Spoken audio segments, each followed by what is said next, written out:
आंखों की रोशनी कम होने के पीछे कई कारण हो सकते हैं और हर कारण का आंखों पर अलग अलग असर होता है। 8. Refractive errors. रिफ्रैक्टिव एरर्स ये सबसे आम कारण है जिसमें आंख की रोशनी ठीक से रेटिना पर केंद्रित नहीं पाती है। मायोपिया, निकट दृष्टि दोष। इसमें पास की चीजें साफ दिखती हैं लेकिन दूर की धुंधली। ऐसा इसलिए होता है क्योंकि आंख की पुतली आईबॉल थोड़ी लंबी हो जाती है या कॉर्निया का आकार ज्यादा मुड़ जाता है जिससे रोशनी रेटिना के सामने ही फोकस हो जाती है। हाइपरोपिया, दूर दृष्टि दोष। इसमें दूर की चीजें तो साफ दिखती हैं लेकिन पास की धुंधली। ये तब होता है जब आंख की पुतली थोड़ी छोटी हो या कॉर्निया का घुमाव कम हो जिससे रोशनी रेटिना के पीछे फोकस होती है। एस्टिग्मेटिज्म इसमें कॉर्निया या लेंस का आकार अनियमित इरेगुलर होता है जिससे रोशनी एक से ज्यादा बिंदुओं पर फोकस होती है। इस कारण पास और दूर दोनों जगह की चीजें धुंधली या विकृत डिस्टॉर्टेड दिख सकती हैं। उम्र से संबंधित बदलाव, मोतियाबिंद, कैटरैक्ट। उम्र के साथ आंख का प्राकृतिक लेंस धुंधला और कठोर होने लगता है। यह लेंस प्रोटीन के जमने क्लंपिंग के कारण होता है जिससे रोशनी ठीक से गुजर नहीं पाती। नतीजतन दृष्टि ऐसी हो जाती है जैसे किसी धुंधले कांच से देख रहे हो।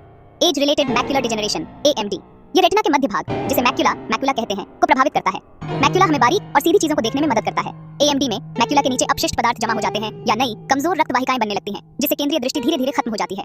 ग्लाउकोमा, काला मोतिया इसमें आंख के अंदर तरल पदार्थ एक्वियस ह्यूमर का दबाव बढ़ जाता है। ये बढ़ा हुआ दबाव ऑप्टिक नर्व पर जोर डालता है जो संकेतों को दिमाग तक ले जाती है। समय के साथ यह नर्व क्षतिग्रस्त हो जाती है जिससे पहले परिधीय दृष्टि पेरिफेरल विजन और बाद में पूरी दृष्टि जा सकती है। घरेलू उपाय आंखों को स्वस्थ रखने और मामूली समस्याओं में मदद कर सकते हैं लेकिन ये किसी भी गंभीर बीमारी का इलाज नहीं है। गंभीर समस्या के लिए हमेशा डॉक्टर से सलाह लेनी चाहिए। 1. पोषक तत्वों से भरपूर आहार आंखों के स्वास्थ्य के लिए कुछ विटामिन और मिनरल्स बहुत जरूरी हैं। विटामिन ए ये रेटिना को स्वस्थ रखने के लिए महत्वपूर्ण है। इसकी कमी से रतौंधी नाइट ब्लाइंडनेस हो सकती है। स्रोत गाजर, शकरकंद, पालक, आम और पपीता। विटामिन सी ये एक शक्तिशाली एंटीऑक्सीडेंट है जो आंखों को मोतियाबिंद और AMD से बचाने में मदद करता है। स्रोत आंवला, संतरा, नींबू, अमरूद और शिमला मिर्च। विटामिन ई ये भी एक एंटीऑक्सीडेंट है जो आंखों की कोशिकाओं को नुकसान से बचाता है। स्रोत बादाम, सूरजमुखी के बीज और वनस्पति तेल। ओमेगा 3 फैटी एसिड्स ये आंखों की नसों को स्वस्थ रखते हैं और सूखी आंखों ड्राई आईज की समस्या को कम करते हैं। स्रोत अलसी, अखरोट और मछली जैसे सैल्मन। ल्यूटिन और जेक्सांथिन ये पोषक तत्व मैक्युला को सूरज की हानिकारक नीली किरणों ब्लू लाइट से बचाते हैं। स्रोत पालक, केल और मक्का। 2. आंखों के व्यायाम। लगातार स्क्रीन देखने से आंखों की मांसपेशियों में तनाव आ जाता है। कुछ सरल व्यायाम इससे राहत दे सकते हैं। 20-20-20 नियम। हर 20 मिनट में 20 सेकंड के लिए 20 फीट दूर किसी वस्तु को देखें। यह आंखों को आराम देता है। पामिंग अपनी हथेलियों को आपस में रगड़कर गर्म करें और फिर उन्हें धीरे से अपनी बंद आंखों पर रखें। कुछ मिनट तक ऐसा करने से आंखों का तनाव कम होता है। आंखें घुमाना अपनी आंखों को धीरे धीरे पहले क्लॉकवाइज और फिर एंटी क्लॉकवाइज दिशा में 5-10 बार घुमाएं। 3. जीवन शैली में बदलाव।